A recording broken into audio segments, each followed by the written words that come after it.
Vamos a ayudarnos con este video para apoyarnos en relación a lo que estamos revisando sobre la teoría de la evolución de Darwin. Bueno, hola a todos, ¿cómo andan? Espero que anden muy bien. Les traigo acá la última parte acerca de la teoría de la evolución de Darwin, sí que la dejé colgada y al final nunca la subí, ¿sí? Es un video cortito donde vamos a exponer básicamente qué es lo que realmente decía Darwin. Y quiero que esto lo tengan presente. Esto es lo que decía Darwin, Darwin del 1859, ¿sí? No es la teoría actual de la evolución. ¿Estamos? Bien. Darwin, como dijimos, en el año 1859 publica su gran libro, El origen de las especies por medio de la selección natural. ¿Sí? Libro trascendental para lo que es la historia de la evolución. ¿Sí? Este libro él va a exponer básicamente la idea de los mecanismos de la evolución. Él va a dar ejemplos y ejemplos y ejemplos de animales adaptados a distintos ambientes, ¿sí? Y y a partir de eso, Darwin elaboró, sí, Darwin va de una manera a mencionar cómo es que esas especies se adaptaron, ¿sí? Él va a exponer un mecanismo. Entonces, en ese libro también va a exponer la teoría del hecho de la evolución, ¿sí? Darwin planteó que la selección natural es el principal mecanismo de cambio, ¿sí? Las especies están adaptadas a su ambiente por selección natural, ¿sí? Bien. En el año 1871, sí, aproximadamente 20 años después de que publica su libro, Darwin publica El origen del hombre, ¿sí? The Descent of Man, donde él expone cuáles son los objetivos que él tiene eh, en la cabeza, ¿sí? Él dice, yo tengo dos objetivos diferentes en vista, ¿sí? Primero, quiero demostrar que las especies no fueron creadas de forma separada, ¿sí? Y segundo, quiero establecer que el agente principal de cambio es la selección natural. ¿Qué es lo que plantea Darwin con esto? Darwin plantea que él quiere demostrar que las especies no fueron creadas por un dios de forma independiente, ¿sí? Y que las especies cambian y ese cambio se debe a mecanismos de selección natural, ¿sí? Bien. Esta diapositiva ya la expuse en videos anteriores, que es un resumen de lo que decía Darwin, ¿sí? Para Darwin, el mecanismo fundamental, principal y si no el único de evolución es la selección natural, la cual actúa lentamente, gradualmente, por pequeños cambios y que esos cambios graduales a lo largo del tiempo iban a originar una nueva especie. Si se acuerdan, esa extrapolación de cambios a pequeña escala, cambios microevolutivos, eh, trasladar eso a cambios macroevolutivos, es lo que se llama el salto injustificado de escala, el salto de escala injustificado de Darwin, ¿sí? Pero eso es actualmente. En su momento, Darwin establece eso, que anagénesis sostenida en el tiempo origina cladogénesis. Bueno, es lo que es acá, ¿sí? Bien. ¿Cuáles son los puntos de partida de la teoría de Darwin? ¿Sí? Darwin dijo que, en primer lugar, los individuos muestran un exceso de fecundidad. ¿Sí? Cada pareja deja una gran cantidad de hijos. ¿Sí?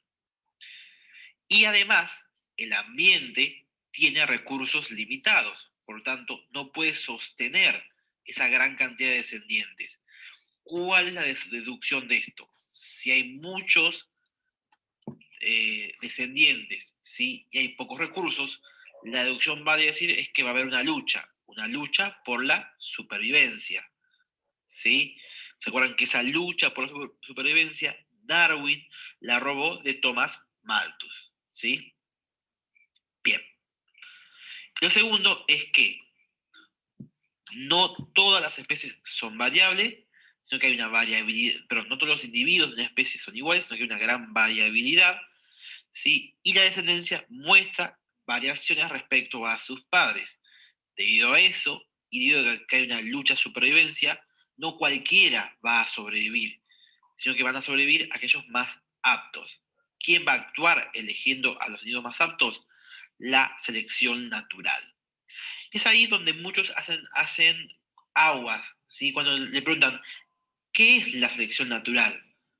¿Sí? Porque uno dice, bueno, los organismos evolucionan por selección natural. ¿Pero qué es? Prácticamente la selección natural, que el ambiente seleccione, lo que está indicando es que existe una reproducción diferencial. Yo tengo todo mi pool de individuos. Cada pareja, imagínense, cada individuo da origen a descendientes.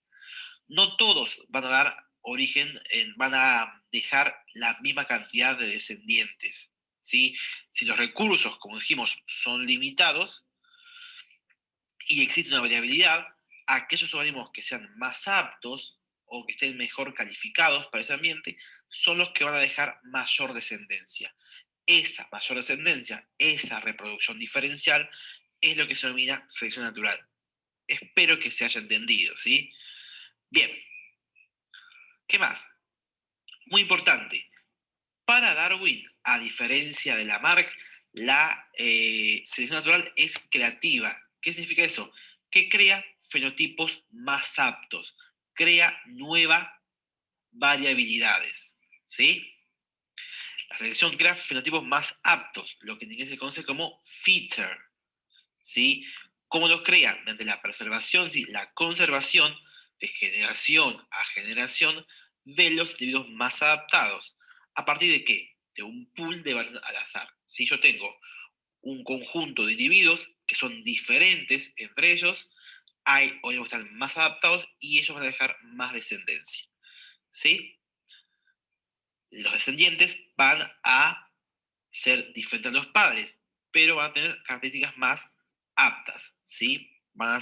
Entonces se van a seleccionar los fenotipos más aptos. Obviamente, es un concepto antiteleológico. Darwin plantea un mecanismo de variación independiente de un dios. Las especies cambian por medio de la naturaleza, sin ninguna participación divina, ¿sí? Y no hay un determinismo ambiental, no se siguen vías definidas, como decía Lamarck. Muy importante, hay variación, pero ¿cómo tiene que ser esa variación? Primero, esa variación debe ser heredable, ¿sí? Si yo tengo características que no son heredables, entonces no se puede seleccionar nada. ¿Sí? Esa variación debe ser abundante en cantidad, pero debe ser pequeña. Debe haber mucha variabilidad en la población, mi pool de individuos, pero en cada individuo la variación debe ser pequeña. ¿Por qué debe ser pequeña? Porque si no, los fit, sí, los individuos adaptados, estarían formados por el propio proceso de variación y no por la selección natural. Y muy importante que dijimos, la variación no debe tener dirección. La evolución por selección natural es más, es divergente.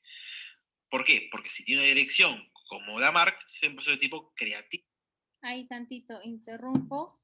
Por esta cuestión de las actividades, recuerden que ahí ustedes tienen que entregarme, dentro de las que tienen que estar checando, el reporte escrito sobre la evolución convergente y divergente, y aquí se está mencionando más o menos de qué es esta cuestión divergente. Entonces, para que lo tengan en cuenta. Continuamos con el video. Sería un proceso de tipo destructivo y no creativo. ¿Sí? Bien. Entonces, ¿qué dijimos? ¿Qué es lo que plantea Darwin? Darwin plantea que el mecanismo principal de evolución es la selección natural. Hay otros. Darwin no dice que no lo descarta. Darwin dice que la selección natural es el principal. Dijimos que tiene un rol creativo y que el resultado de la selección natural es la adaptación. ¿Sí? Es una consecuencia de estar vivo. Y eso es muy importante, la unidad de selección es el individuo. La selección natural actúa a nivel individual. ¿Sí? Bien. Obviamente el cambio va a ser gradual, va a ser continuo, a una escala geológica muy grande, por lo tanto, el darwinismo estricto es el tipo gradualista, a diferencia de otras corrientes que son tipos saltacionistas, mutacionistas, etcétera, etcétera. ¿Sí? Bien. Esto entonces es lo que decía Darwin. Dijimos que Darwin planteó este problema del salto de escala, este salto de escala injustificado, ¿sí? Dijimos que Darwin extrapolaba la microevolución adaptativa en una macroevolución, y eso fue el mayor error de Darwin, ¿sí? Bien, algo importante es que Darwin niega la existencia de la especie como un ente real. ¿Por qué lo niega? Básicamente porque en ese momento el concepto de especie que se manejaba es el concepto que había instaurado Carlos Linneo. Carlos Linneo decía que las especies eran entidades reales, fijas, inmutables, creadas por un Dios, ¿sí? Debido a esa idea que se manejaba de especie, es que Darwin dice, no, la especie no existe, simplemente es un conjunto artificial de individuos que nosotros asignamos un nombre. ¿Sí? Y lo que dijimos es una reacción contra la tradición física lineana y otras ideas de Leibniz, de Bonnet, etc. ¿Sí? Bien. Acá creo que se termina lo que es la teoría de Darwin. ¿Sí? Perfecto. Pasados los años, Darwin se vio de que para explicar cómo es que la variación se transmitía de generación a generación, le faltaba algo, le faltaba una genética, ¿sí? Es por eso que años más tarde, esto ya es separado al origen de las especies, años más tarde Darwin plantea su propia teoría genética de transmisión de los caracteres. Y es ahí donde es uno de los puntos donde más se los critica a Darwin. ¿Por qué? Porque esa teoría genética se asemeja mucho a lo que pensaba Lamarck acerca de la herencia de caracteres adquiridos. Darwin creía en la herencia de los caracteres adquiridos, a diferencia de lo que se piensa comúnmente. Bien, en el año 1868, unos 9 años después, aproximadamente, 9-10 años después, Darwin publica el libro La variación de los animales y las plantas domesticadas, ¿sí? Es un libro en 2 tomos, y en el segundo tomo, específicamente en la unidad, en el capítulo 27, Darwin plantea lo que se conoce como la hipótesis provisional de la pangénesis. Es la teoría genética de Darwin. En ese capítulo, Darwin explica que básicamente existe un uso y desuso de los órganos, y da una explicación de esta herencia particular de los caracteres adquiridos, ¿sí? Según esto, el fenotipo, ¿sí? Las características externas van a originar el genotipo, de modo que la selección natural actúa directamente sobre el material hereditario, ¿sí? ¿Qué es lo que decía esa teoría genética descabellada? Él decía que en las distintas porciones del organismo se forman pequeños corpúsculos subcelulares denominados gémulas. Estas gémulas migraban a las gónadas donde se fusionan formando las gametas, ¿sí? Se fusionan formando las gametas, espermatozoides y ovocitos. ¿Qué tiene de raro esto? ¿Y dónde está la idea de caracteres adquiridos? Él dice que cualquier modificación ambiental puede afectar a las gémulas, y esa influencia ambiental se hereda a la descendencia, ¿sí?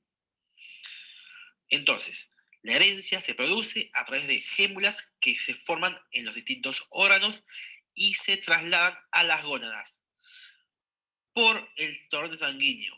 Darwin nunca lo dijo, ¿sí? Su primo, Galton, quiso poner a prueba esta hipótesis, ¿sí? Trabajando con vacas y con sangre, y nunca llegó a nada, ¿sí? Le mandó una carta a su primo Darwin y dijo, mira, no funciona esta teoría.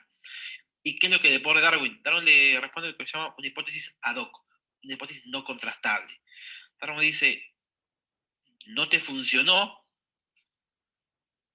porque yo no dije que viajara por la sangre, pero nunca dijo por dónde viajaba, ¿sí? Entonces, básicamente, nunca se pudo comprobar, obviamente, se descartó al tiempo, ¿sí? Y esto es lo importante. Las gémulas pueden alterarse bajo la acción de condiciones ambientando, dando lugar a variaciones individuales aleatorias. La herencia, entonces, de los genes adquiridos tiene un fundamento fisiológico, pues las gémulas recogen los cambios que sufren las partes del organismo que las proceden, ¿sí? Bueno, la mezcla de rasgos se explica por la mezcla de gémulas, pero como mezcla, bueno, está todo bien, ¿sí? Bueno, acá terminamos. Bien, aquí para resumir lo que nos postulaba Darwin, tenemos que todas las especies cambian con el tiempo, que las especies nuevas siempre provienen de especies preexistentes y que a su vez todas las especies comparten un ancestro en común. Esto hay que irlo relacionando justamente como la manera en cómo el ser humano ha ido evolucionando. Cada especie posee un conjunto de genes que se pueden heredar. Estos cuáles son los genotipos. Recuerden que hay en relación a esto el gen dominante y el gen recesivo, y estos se siguen manteniendo y que se han acumulado a través de miles de años. Sin embargo, también por efecto del tiempo y de otros factores, dentro de los que destacan los ambientales, surgen ramificaciones. Y es aquí donde nacen las nuevas especies denominadas como descendencia con modificaciones, mismas que dan paso a la evolución.